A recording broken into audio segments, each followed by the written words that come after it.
I'm so sorry, baby. Hey guys, how's it going? It's your boy J. Lew. And I'm Bri. And we are back in this video.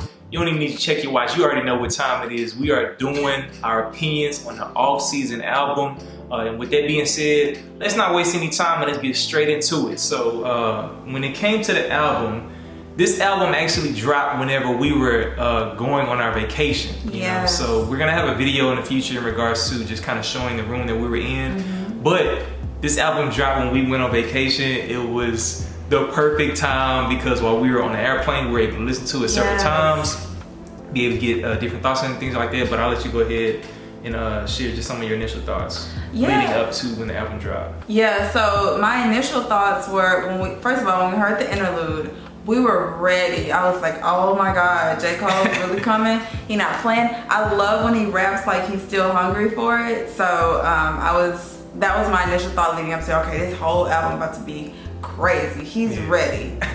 And the thing that got me hyped was that he went to the LA Leakers radio station and did the Freestyle. Now, man, I've been a Cole fan for a good minute. That's one reason why I'm wearing an off-season jersey. This isn't a J. Cole jersey, but the first instrumental he rapped on was something that he had previously freestyled on before, and just to see his growth as an artist, just to be able to freestyle. And then the second instrumental, y'all know we from H-Time, and still tipping instrumental like that right there, just a whole different flow that he brought to that beat, got me hyped for the album. So when the album dropped, I was ready. My fiance actually bought me some beats for my birthday. That was one reason why we went to vacation. So we was checking it out, and the thing that caught me was the intro, right? So the intro with Killer Cam, right? Y'all already know who he is. That right there, it says a feature, but just to be able to have Cam on just the introduction, just basically say, hey, this is what we doing, and then when it led off with the Little John, like they got me hyped. I was like, all right, I'm expecting him to come with some fire, right? So what were your thoughts on the initial track? Yeah, so the first track, I thought it was amazing. Like J. Lew said, it was a good intro for us. I was like, it's giving me the same vibe as the interlude. Like, not the same exact song, but you know, the vibe of it. So I was like, okay, he's coming with some heat. And then for me, my immediate thought was on the song My Life. Like, I moved kind of to that track 3. I probably play that song over and over and over because I don't know if it already exists, but I've never heard a feature with 21 Savage, J. Cole and 21 Savage. I've never heard them together. Has that happened before? Well, no, they on a lot. The song a lot. I forgot. But the thing is, I love J. Cole and 21 working together. Like, every time that they work together, it's just like J. Cole went from not being somebody who didn't really feature a lot of people on his albums, and he took pride in it. And it's like, I always felt like if he worked with more people, they would bring something else out of him. So on this was his first album, I believe, where he had features left and right. He was using different beats. The second track, Amari, that's the one Bri, when she skipped, she went straight to 3. But the second track, I found out that Dr. Dre produced that beat. And to find out that what happened was Dr. Dre was playing some beats and J. Cole started writing something to it, and then he went back to him and he was like, hey, yo, can I use that beat? And Dr. Dre was like, no, I didn't save it, you know. And for him to be able to remake it, like, that right there, just the collaboration. I've always wanted J. Cole to be able to collaborate with other people and to be able to bring something else out. So I really appreciated that. And then whenever he dropped the music video, I'm not gonna lie, the first time around through the album, I was like, oh, okay, this isn't what I expected. But it's like the more and more I listened to it, I enjoyed it a lot more. And then when the album, the video came out for Amari, then I was like, yeah, I'm definitely feeling this track. It brought things full circle for us because we want to be real with y'all. The first listen through, the first couple of times, I was great up until the halfway point of the album. The last half of the album, I was like, all right, cool. It'll go in the collection, but I'm not gonna keep listening to this. That's how I felt. And so, like J. Lew said, like the more we listened to it, the more we understood the story behind it, the more, you know, the visuals that came in. And I don't feel like you always need that in order to enjoy an album, but for this one, I think I was just so excited that he was putting out a project. Yeah. And after hearing that interlude, my expectations of how the vibe of the album would be was that. Yeah. So I wanted every song to be like, I just started rapping and I'm hungry for it. I've got no money.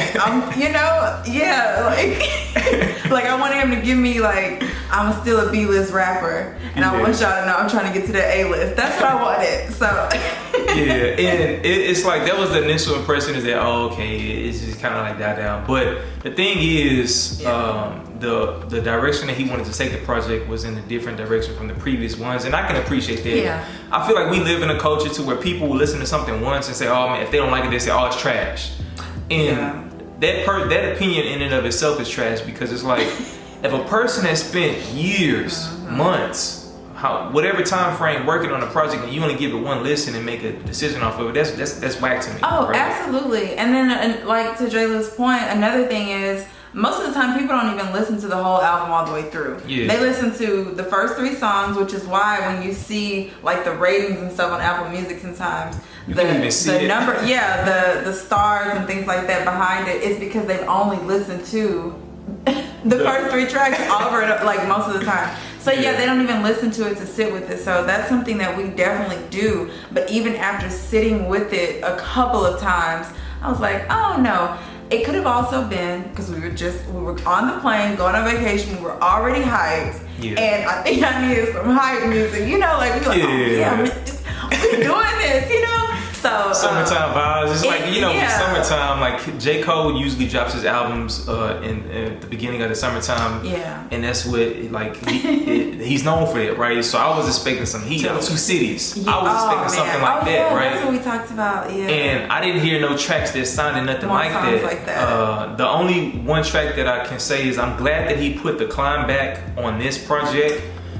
Because he released the Climb Back, I think, like last year. There was like a single. Mm-hmm. And to me, that sounded like a track that was gonna go on an album. So the fact that he put it on this one, I definitely appreciated that. And it's just like I said, I'm a Cole fan. Like, he's not somebody that is known to be this super lyrical person, but he is an amazing storyteller in my personal opinion. It's like his storytelling is better than his lyrical ability. Not to say that he's not a lyricist. Right. All I'm just simply saying is, I love how he tells stories while he's rapping, and he just makes it seem as if it's just effortless. Because a lot of people don't know how to do that. They'll just go on Google and say words that rhyme and then just put bars together that rhyme. But to be able to tell a story and it rhymes and it's on point, and it's like that takes a lot of skill, So that's one thing I appreciated about this album. Same here. I think I can honestly say Justin is more of a J. Cole fan than I am at this point in my life. When he first started off, like with the mixtapes, you can tell me nothing. I was pushing J. Cole's music like it was my own. And then I felt like I didn't get what I needed from him, like following those mixtapes. I felt like the mixtapes were better than some of his albums personally. And so I just kind of fell off as a fan. I let him down. I can respect it. I let him down. I'm just playing. But but this album made me excited after sitting with it some more time. And I had to tell her that, because at first she was like, I don't know about that. I said, babe, you got to listen to it more than once. And it's like the more and more she listened to it. Yeah. Which I do. I agree. I needed to listen to it more than once. But the other thing that we discussed was me feeling like he still had things to prove. He still does, in my opinion. I think, did you say you felt like he has already proven himself? Yeah, like the way I measure J. Cole and his success is it's very hard. It's difficult to come out the gate and be like, I'm not featuring nobody on my projects. I'm producing everything by myself, and to be able to hit the numbers that he's been able to hit, because a lot of people's success has been off of the strength of other people, off of other collaborations, off of other things like that. So because of the fact that J. Cole has been able to do that, that already put, to me, in this generation, he's in the top 2, right? And that's my personal opinion, but it goes to the point to where other people will feature a lot of other people in their projects. They work with tons of producers, and I'm not trying to negate that, but the fact that Cole has been able to reach this level of success on his own for the most part, is truly amazing, you know. And the one thing I do regret, I was in A&M in college at the time, and he came to perform at A&M, and I was actually backstage with him at the time. I did not know who J. Cole was in the sense of the fact that at that time I was leading a Bible study group and everything like that, and I didn't want people seeing and being like, oh man, you took a picture with J. Cole, because at the time he was rapping about cars, clothes, and hoes, right?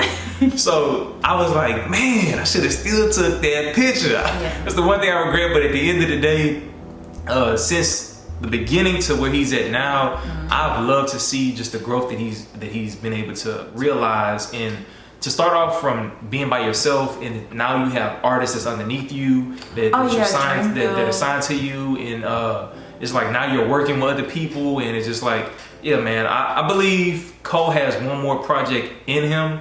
I would love to see one more project just moving forward, and it would be nice for him to have a little bit more rappy songs on there, because I like J. Cole as a rapper. Like, his singing is underrated as a rapper. He's not like a vocalist, he's not like an R&B singer, but like to be able to do what he's been able to do, rapping and singing, a lot of times most people don't even know it. He's just changing the pitch of his voice to make it sound like somebody else is on the track. That is truly impressive, you know. So yeah, I think you made a lot of valid points. I guess I agree. I think I need one more project to bring out that rap side of him as well. More rapping. J. Cole and storytelling are synonymous, so he can do that on every project, and I think it'll be incredible. So I can't wait to see what's next. I did enjoy this project, and like Justin said, the more we listen to it, the more I love it. So, boy, y'all already know what time it is. You ain't gotta check your watch. It's your boy J. Lew and your girl Bri, and we hope you have a great day.